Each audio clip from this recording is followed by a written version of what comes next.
আসসালামু আলাইকুম everyone, welcome back to my channel. আশা করি আপনারা ভালো আছেন। আজকে আমি আপনাদের সাথে শেয়ার করব কিভাবে আপনারা পরোটা বানিয়ে খুব ইজিলি ফ্রোজেন করতে পারেন এবং যখন তখন ইচ্ছে মতো নামিয়ে খেতে পারবেন। পারফেক্ট পরোটার জন্য টিপস অ্যান্ড ট্রিকগুলো আজকে আমি শেয়ার করব। আশা করি আপনারা পুরো ভিডিওটি দেখবেন এবং আপনাদের ভালো লাগবে।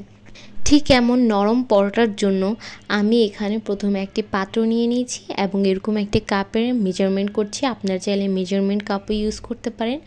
আমি এখানে 2.5 কাপ পরিমাণ ময়দা নিয়ে নিয়েছি। আপনারা চাইলে কম বা বেশি নিতে পারেন এবং তার সাথে স্বাদ অনুযায়ী লবণ এবং খুব সামান্য পরিমাণে চিনি দিয়ে নিচ্ছি। তারপর এটাকে ভালো করে মিক্স করে নিচ্ছি। এতে আমাদের পরোটার টেক্সচার এবং টেস্ট দুইটাই ভালো হবে। এখন আমি এখানে সামান্য তেল দিয়ে ভালো করে ময়দাটা মোয়ান করে নিচ্ছি।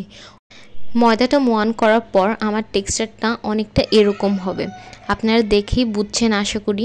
তারপরও কোনো প্রশ্ন থাকলে অবশ্যই আমাকে কমেন্ট বক্সে জানাবেন। তারপর আমি পানি দিয়ে আমরা সাধারণত যেভাবে মোয়ান করে নেই রুটির জন্য সেভাবেই মোয়ান করে নিচ্ছি। অবশ্যই আপনাদের এটা মাথায় রাখতে হবে, যত ভালো করে এবং যত পরিমাণ সময় নিয়ে আপনারা মোয়ানটা করবেন ডোটা ঠিক এরকম নরম হবে। তারপর আমরা লেচি কেটে নিব এবং এর জন্য আমি আমার ডোটাকে আবারও একটু মোয়ান করে নিচ্ছি এবং একটি ছুরির সাহায্যে আমি লেচিগুলো কেটে নেব এবং লেচির পরিমাণ অনেকটা এরকম হবে। আপনারা এখানে আমি একটা লেচি নিয়ে নিয়েছি এবং ঠিক যেভাবে আমরা নর্মাল রুটি বানিয়ে থাকি সেভাবেই আমি রুটি বেলে নিচ্ছি। আপনারা চেষ্টা করবেন যেন সব দিকেই ঘনত্বটা সেম থাকে। তারপর আমরা এখানে 1 চা চামচ পরিমাণ সয়াবিন তেল দিয়ে নিব এবং ভালো করে এটাকে স্প্রেড করে নেব পুরো রুটিটাতে। তারপর আমি 4 কোনা পরোটার জন্য যেভাবে ভাজি দিতে হয় সেভাবেই দিয়ে নিয়েছি। আশা করি আপনাদের বুঝতে কোনো অসুবিধা হবে না। এবং ভাজি দেওয়ার পর আমি সেম প্রসেসেই আবার আমাদের পরোটাটা বেলে নিচ্ছি। আপনারা চাইলে আপনাদের পছন্দ মতো শেপ দিয়ে নিতে পারেন।